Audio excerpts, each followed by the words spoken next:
Stay up to date with what's happening in North Central Washington. Go to the NCW Life Community Calendar at ncwlife.com.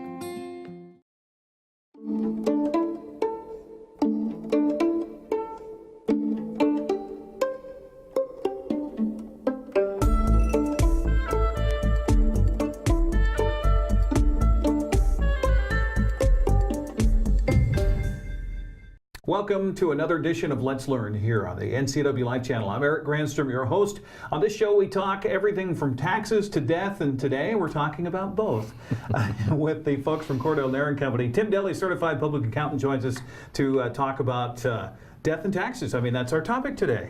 The inevitabilities of life. Yeah, we've kind of run the gamut here on Let's Learn. With we started talking about taxes last year with you folks from Cordell Nair, and I kind of wound my way through actually having a whole series on death, which you can check out on our website at ncwlife.com, any of our past episodes of Let's Learn.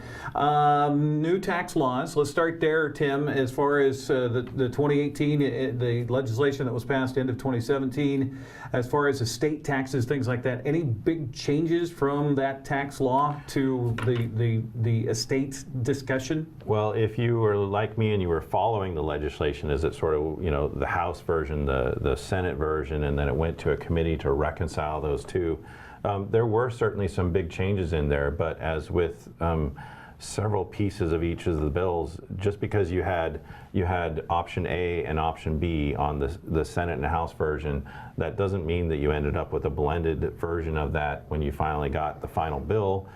In several cases, we ended up with option C, which was neither A nor B. Sort of funny. So in the particular area of estate taxation, what we ended up with was pretty much the same. They didn't really do a whole lot of changes there, except for one significant thing, which is they took the federal exemption level and essentially doubled it from where it was. So prior to that 2018 legislation, so if you had a loved one pass away in 2017, the federal estate taxation level began at basically about $5.5 million. At a $5.5 million estate. So a considerable estate already. So a considerable estate already. I mean, those are some fairly large dollars, but now that level is up to $11.2 million for 2018 deaths. So not impacting necessarily a large portion of the population. Well, not me. I mean, maybe, me either. You know. So let's define what an estate is. What is that before we get into this discussion about, all right, somebody passes away and you get a piece of it. What does that mean for you? Yeah, basically what happens when somebody passes away in regards to taxation? Well, there's several things that need to be taken care of. Generally, when somebody passes away, so let's say it's your second parent to die. So dad passed away several years ago. Now mom has passed away, and that's right. In her will, she said it was up to me to sort of take care of everything. And those are the people that end up at my desk asking a lot of questions about, what do I do? How does this work? Well, you work with a team generally in those situations where you've got an attorney who's going to guide you through the attorney side of the process, which is dealing with the will, getting you appointed as a personal representative or administrator of an estate. But then they say, go see the accountant. And then that's where I explain, okay, even in the year of death, you still had a period of life during 2017, and the IRS still wants you to file a tax return for the income that you made between January 1st and whatever that date of death was. Okay, so you still file that final 1040. You may even be getting some tax back. So, you know. And I'm sorry, this is not for the relative left over. This is for the one who passed away, correct? This is for the one who passed away. So you need to take care of them for whatever portion of that year they were alive. Yeah, they've lived a long, full life. They were getting Social Security, maybe IRA, pension, something like that. They had income during that period of time, and that still needs to be subject to taxation. So you file a return, sign as a personal representative, and some other things to take care of. Then there also is sometimes assets in that estate that continue to earn income beyond that date of death. The rental property is always my best example. Just because the landlord passed away doesn't mean the tenant stopped paying rent. And in most cases, that rental property became now owned by an estate, not the individual because they're dead. Now it's owned by an estate, which is a different entity. It's a fiduciary entity that's being administered by a personal representative. So, you know, like I said in my example, the child who was appointed in that role. So that rental keeps going on until, you know, either they sell it or maybe get it dispersed out to the appropriate beneficiaries. But there was that period of time where it was earning income and there were expenses, and so there may need to be an income tax return for the estate for that type of occurrence. And just like you and I, an estate files a tax return, but it's a 1041 as opposed to a 1040 that you and I during life use. And that 1041 is where you report the income and the expenses and all that activity. And then the beneficiaries of that estate, so basically who mom or dad said they want their estate to go to, they may be getting a K-1 from that estate saying, here's your reportable income or reportable expenses or whatnot. In addition, there is the estate taxation. Okay, so now I'm talking about that tax that may be due on the absolute value of your estate at your date of death. And what I'm talking about is fair market value. So all of your stuff on your date of death is your estate, and it is offset by if you had a mortgage on the house or other debts and whatnot. They lower your estate, but your gross estate there, that's that figure that we talk about, that $11.2 million or $5.5 million for 2017. If that's worth enough, then you may have to file a federal estate tax form that says my estate was worth $15 million, therefore I've got, you know, $3.8 million that I have to pay estate tax on, or the death tax. It's technically it's actually a transfer tax from one generation to another, and that tax is steep. It's 40%. Oof. Yeah, steep, which can create other issues if it's, you know, stuck in real property, things that are not liquid. Who's going to pay that tax? Well, it's the estate that owes that tax. And does the estate have cash? I mean, these are the sorts of struggles that can end up happening in these instances. So the being that that's actually quite a large number, there's probably not going to be as many of those for 2018 as there were for 2017. But remember that we still have a Washington state estate tax as well. And Washington state's number is considerably less. It's at, for 2018, it's at $2,193,000. So if your estate crosses that threshold, then you have a Washington state estate tax liability, and that requires a Washington state filing and a payment to our friends in Olympia for that. Okay, let's take a break on that, and we'll talk more about that coming up, because I know that we've got some folks who have you know, mom and dad had property in Chelan. Mom and dad had property in Leavenworth, and what they bought it for way back when and what it was worth when they passed is a whole different story. We'll do that as we continue with tax tips here on our Let's Learn program on the NCW Life channel. We'll be right back.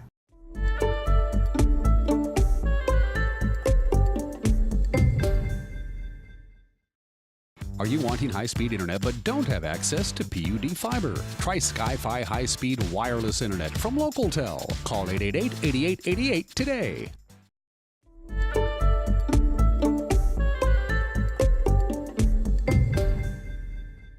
Welcome back to Let's Learn here on the NCW Life channel. I'm Eric Granstrom, joined by Tim Dilley from Cordell Nair & Company, talking about taxes and our tax tips, and specifically on this program referring to death and taxes. And Tim, before we went to the break, we were talking about, you know, property values here in North Central Washington. In some cases, what Grandma and Grandpa bought the property for way back in the 30s, the value of that property today is a whole different story.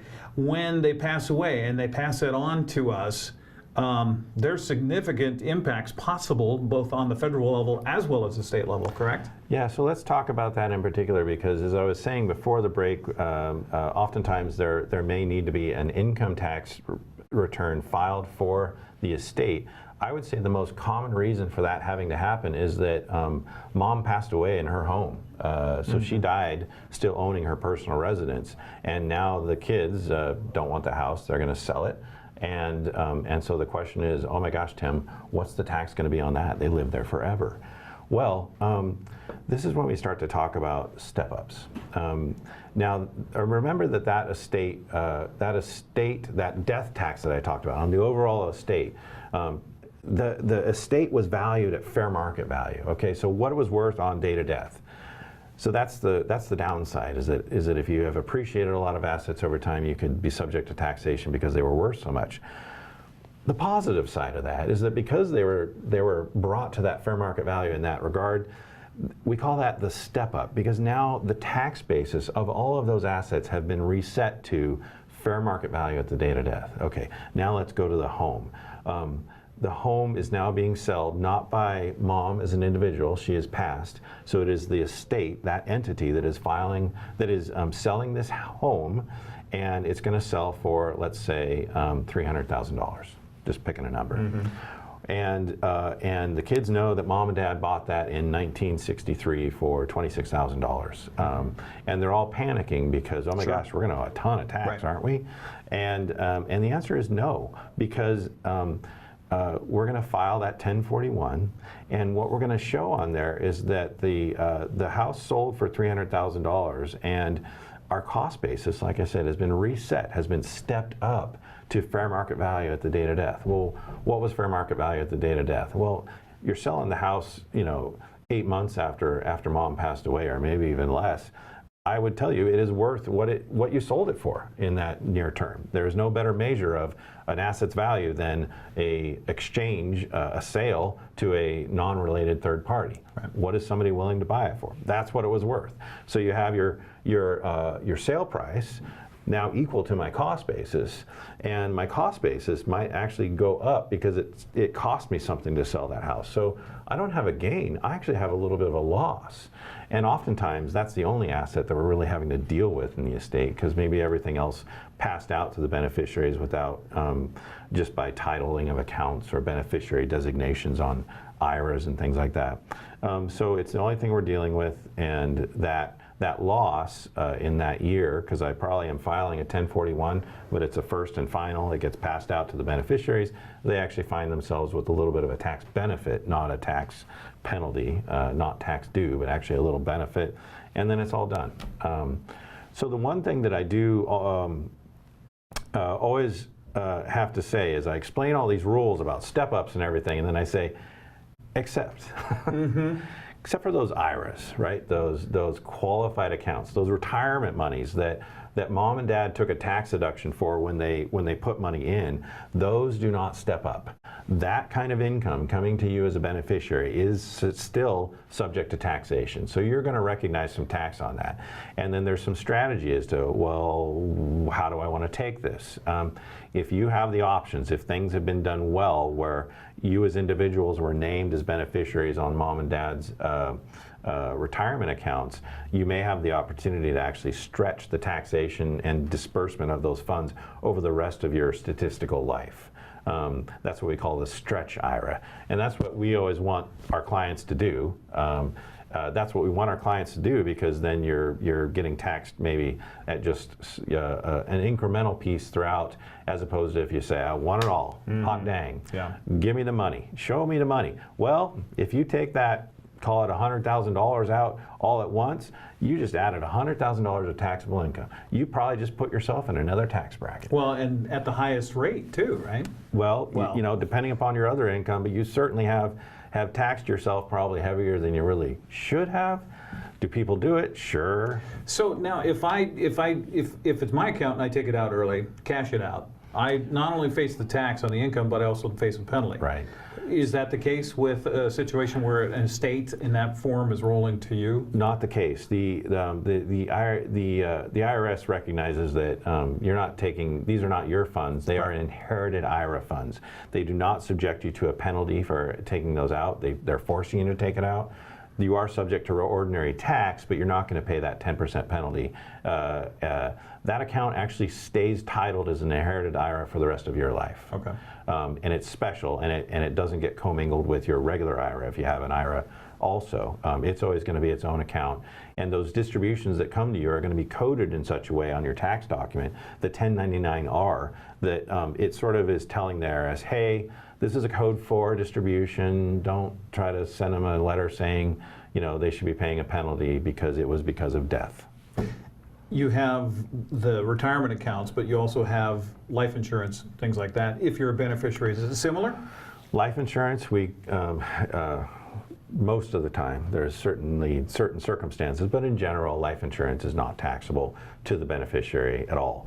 You might get a tax document from the life insurance company if you were the beneficiary of the premium, because just because of the time period between the date of death and when the life insurance was paid out, they actually pay you interest on that. So sometimes that surprised some of my clients who say, they sent me a 1099 interest for $320, and I'm like, yeah, that's probably just, it's from a life insurance company. It was just, they have their own particular rules and regulations that say you need to pay it quick, and if you don't pay it quick, you got to pay interest. Okay. Which is fine. So, but aside from that, there generally is not any taxation on life insurance proceeds. Those proceeds could have actually been included in that value of that estate, but you as the beneficiary typically are not subject to taxation on those life insurance proceeds. Okay, one thing to be a beneficiary, another thing to be gifted properties. So let's talk about that, shall we, after a break? Yeah, let's talk about gifting. All right, we'll do that as we come back here with tax tips, talking about death and taxes here today with Cordell Nair and Company and Tim Dilley. I'm Eric Grandstrom. It's Let's Learn. We're back after this on the NCW Life channel.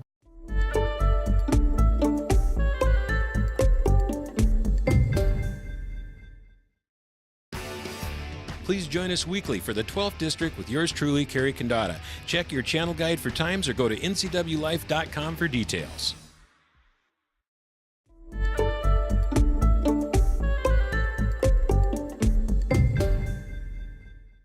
Thanks for joining us on Let's Learn on the NCW Life channel. We're learning more about how to properly plan for taxation after death here on Let's Learn on the NCW Life channel. Tim Dilley joining us from Cordell Nair and Company to talk about it.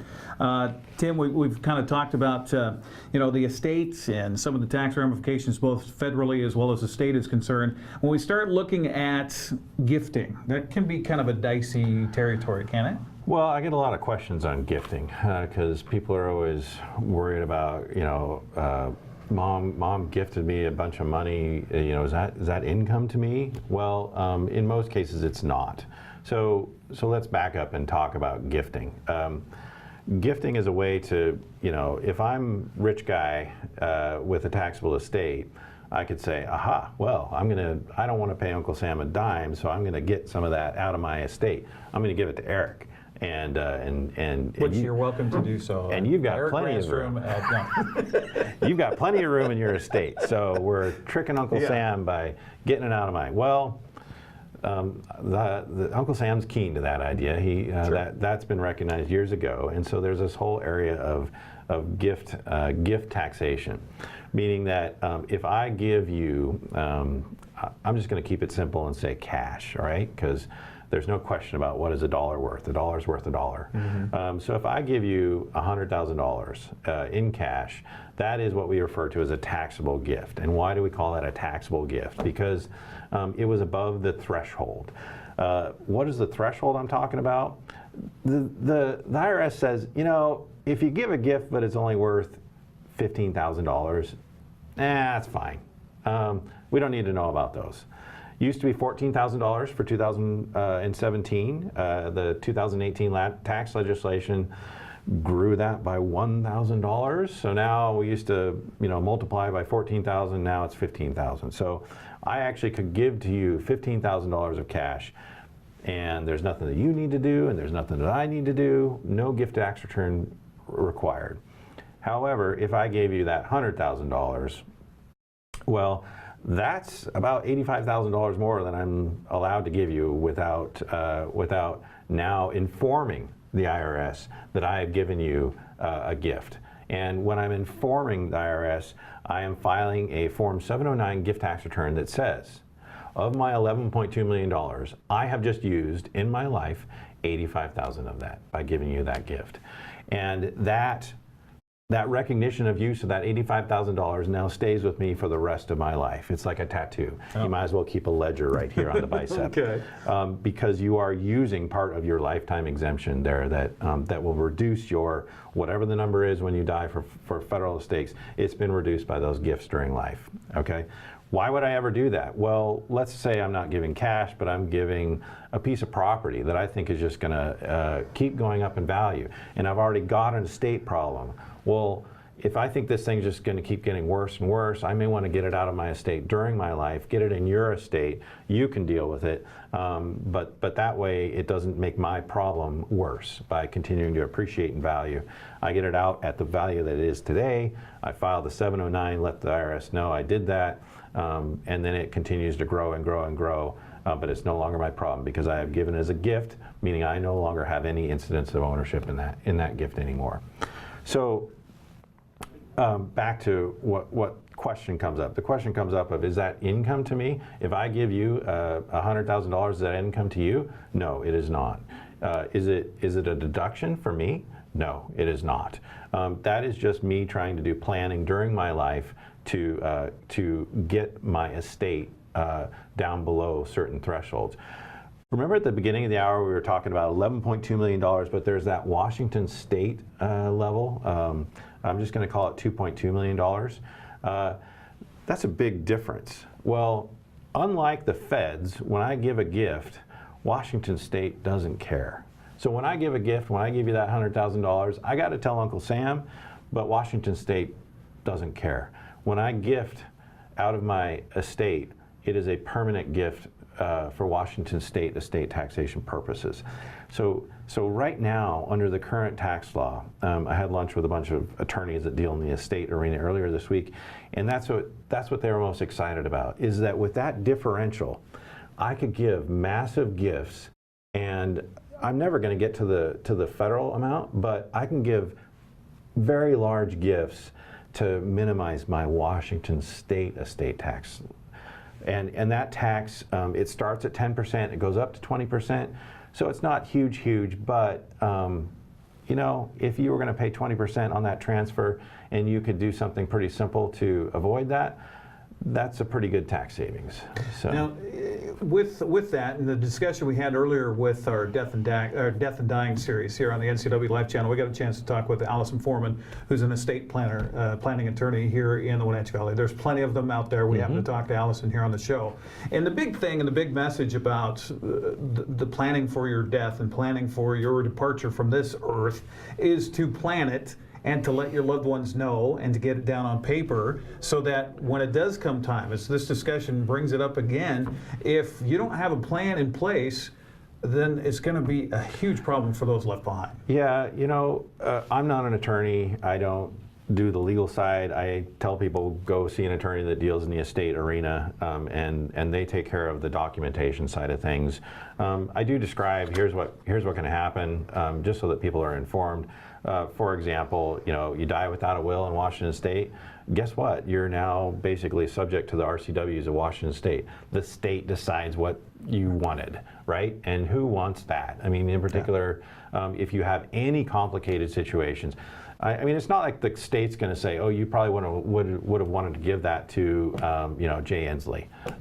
The state's going to say, "Who are your nearest blood relatives?" But you know what? They don't really give a rip that you haven't talked to, you know, your brother Bill for 20 years, and you've had this, you know, long-time meretricious relationship with a you know, basically a Leica spouse that was who you really wanted to have, or you know, children situations, especially with blended marriages and things like that. I mean, you add any of those things in there and you have complication. Whether you know it or not, you have complication. And if you leave it up to the state, it's probably not going to happen the way you want it to have happen. So why don't you just pay a few bucks now, because attorneys don't work for free, pay a few bucks now, make that investment. And if for no other reason, you will be, whoever you leave behind, if you die without a will, they will experience a great deal of grief. That's going to wrap it up here for Tax Tips and Let's Learn on the NCW Life channel. Thanks for joining us.